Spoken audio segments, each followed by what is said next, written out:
샬롬 로주 읽어주는 제입니다. 7월 14일 월요일 로중입니다. 내가 스스로 만들었던 신들이 지금 어디에 있느냐? 내가 고난을 당할 때에는 내 신들이 일어나서 너를 도와주어야 옳지 않겠느냐? 예레미야 2장 28절. 사랑하는 여러분, 우상 숭배를 멀리 하십시오.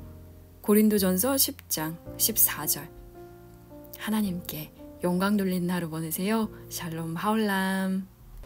샬롬, 좋은 아침입니다. 오늘도 말씀과 기도로 하루를 여는 우리 서로님들을 축복합니다.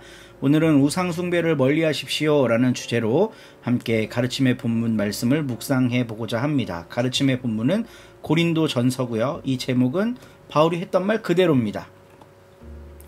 고린도 전서는 바울이 3차 전도 여행을 할 때쯤 씁니다. 아마도 AD 55년에서 57년경에 기록했을 거예요. 우리는 마태, 마가, 누가, 요한 이 순서로 신약 성경을 보기 때문에 복음서가 먼저 쓰여졌다고 생각할 수 있지만 사실 복음서는 AD 70년 이후에 나옵니다. 바울 서신이 가장 먼저 나오는 거죠. 바울 서신이 복음서보다 먼저 기록되는 거예요. 그러니까 보면 바울의 사역의 핵심은 교회를 세우는 거거든요. 안디옥에서부터 시작해서 1차, 2차, 3차 그리고 마지막 전도 여행을 하면서 로마의 교회를 세우기까지. 물론 바울이 로마에 가기 전에도 로마의 교회는 있었습니다. 근데 그 교회는 바울의 영향을 상당히 많이 받은 그런 교회였죠. 바울은 그때 당시로서는 전 세계를 다니면서 교회를 세웠어요. 그냥 복음 전도자가 아닙니다. 교회를 세우고 조직하고 어떻게 운영해야 되는지 서신으로 그 교회에 지침을 주는 그런 사람이었습니다. 그러니까 예수님 운동이 일어나고 나서 예루살렘에 첫 교회가 생기잖아요. 근데 이 예루살렘 교회는 확장성이 없었어요. 유대인들의 교회였기 때문에. 근데 바울이라고 하는 사람이 혜성처럼 등장하고 난 뒤에 이 교회가 로마 그리스 지역 전역으로 퍼져나가기 시작한 겁니다. 그러니까 사실 교회라고 하는 문화를 만든 사람은 어떤 의미에서 바울일 수 있는 거죠. 바울 시대 때는 교회의 시대가 펼쳐졌습니다. 그리고 이 교회들이 어느 정도 자리를 잡고 난 다음에는 이 바울의 메시지엔 예수님이 별로 없거든요. 이게 참 아이러니인데 예수님의 정신과 예수님의 사상은 있지만 예수님이 뭐라고 말씀하셨다라고 하는 내용은 극히 일부에 지나지 않습니다. 뭐 성찬례를 설명할 때 주께서 잡히시던 날 밤 제자들에게 말씀하셨다. 뭐 이런 몇 가지 이야기들 말고 예수님에 대한 이야기, 예수님의 행적에 대한 이야기는 바울 서신에 거의 나타나지 않아요. 그냥 전무하다고 봐도 됩니다. 바울이 뭐 예수님께서 가난한 사람들을 먹이시고 오병이어의 기적을 일으키시고 귀신을 쫓아내시고 천국 복음을 증거하시고 뭐 돼지떼 2,000마리에게 귀신 들어가라고 하고 뭐 이런 얘기 하나도 없거든요. 바울 서신에는. 그러니까 교회의 시대가 이제 펼쳐지고 나서 이 교회는 예수님의 말씀이 뭔가가 필요해진 거예요. 왜냐하면 바울이 교회를 세울 때까지만 해도 바울도 그렇게 믿었고 교회들도 그렇게 믿었고 예수님이 곧 다시 온다고 생각했거든요. 예수님이 다시 오시면 예수님의 말씀이 필요 없죠. 다시 오셔서 이야기하실 거기 때문에.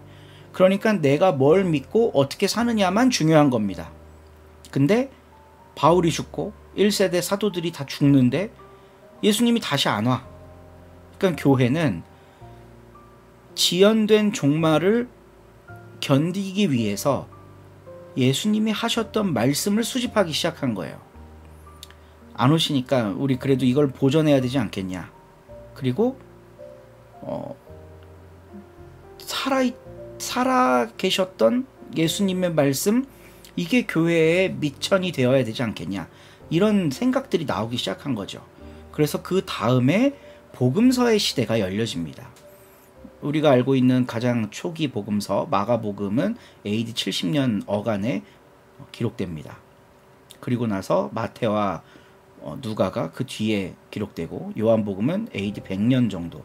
그러니까 바울의 시대와 복음서의 시대에는 한 세대 혹은 두 세대 정도의 차이가 있는 거죠.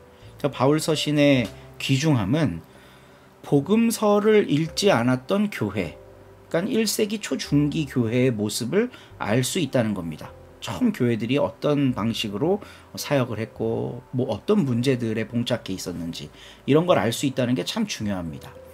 고린도서에서 바울은 우상은 아무것도 아니라고 역설해요. 그러나 고린도 지역은 경제 중심지였기 때문에 로마에 다양한 사람들이 몰려와서 살기도 하고 일도 하는 곳이었습니다. 그러니까 혼합주의가 있었던 곳이죠. 여러 신전들이 있었고, 그리고 기독교 혹은 유대교 입장에서 봤을 때는 우상 숭배가 고린도인들의 종교 문화를 지배하고 있었어요. 도시 전체에 걸쳐서 수많은 신전과 성지가 있었고, 이제 기독교의 입장에서는 극도의 부도덕성으로 악명이 높은 지역이었습니다. 예를 들면 아프로디테 신전, 미의 여신이죠. 아프로디테 신전에서 매춘 의식이 자행되었다고 전해지고 있어요. 그러니까 안 봐도 그 도시 문화가 얼마나 타락했는지 상상해 볼 수 있는 거죠. 그런 상황 속에서 바울은 우상 숭배하지 말라 그랬어요.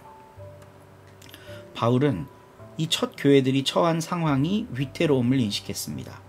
아직 교회라고 하는 게 로마 문화에 깊숙이 뿌리 박지 못했고, 뭐 교리 체계라는 것도 빈약하기 짝이 없었죠. 그러니까 조금만 매력적인 게 들어오면 이 뿌리가 없는 교회는 순식간에 흔들릴 수도 있는 거예요. 특히 고린도 지역은 그리스 로마 문화의 중심지였고, 교회는 그 문화의 수많은 부도덕함에 고스란히 노출돼 있었습니다. 그러니까 우상 숭배하지 말라고 말하는 거예요. 바울이 이렇게 한 이야기를 갖고 우리들이 이거를 그냥 직선적으로 대입해서 이해하면 안 돼요. 우리 한국 문화에는 그 조상 제사가 있지, 우상 숭배하지 말라 그랬는데 그거 하면 우상 숭배네, 우리 그거 하면 안 돼, 이런 방식으로 우리가 이 말씀을 이용하거든요. 근데 바울이 고린도의 상황을 인식하고 우상 숭배하지 말라고 한 것처럼 오늘날 우리 사회에도 우리 사회의 부도덕함이 뭔지를 우리가 인지하면서 우상 숭배에 대한 내용을 이야기해야 되는 거예요. 바울이 만약에 오늘날 다시 온다면 신자유주의 경제체제 속에서 약자를 소외시키는 우리 한국 문화, 이거를 비판했을 겁니다.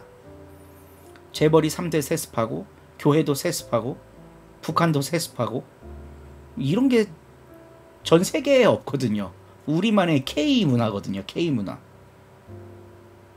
부를 세습하고 권력을 세습하고 이런 문화를 비판했을 거예요. 그걸 우상숭배라고 했을 겁니다. 너희들은 돈을 하나님처럼 섬기고 있어. 돈이라는 건 사실 아무것도 아니야. 사람들 간에 물물 교환을 하기 위해 약속한 그냥 가상의 개념인 건데 그걸 섬기고 있다라고 말할 거예요. 우상숭배에 대해 이야기할 때도 똑같은 패턴입니다. 우상은 사실 아무것도 아니야.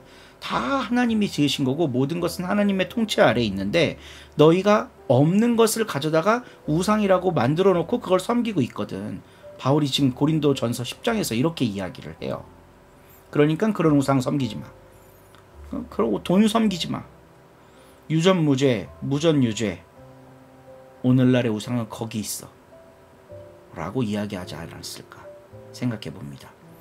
바울이 우상 숭배하지 말라고 이야기한 내용을 묵상하면서 우리 사회에 만연한 우상이 어떤 것이 있는지 생각해 보는 하루 되길 바라봅니다. 오늘도 좋은 하루 되세요.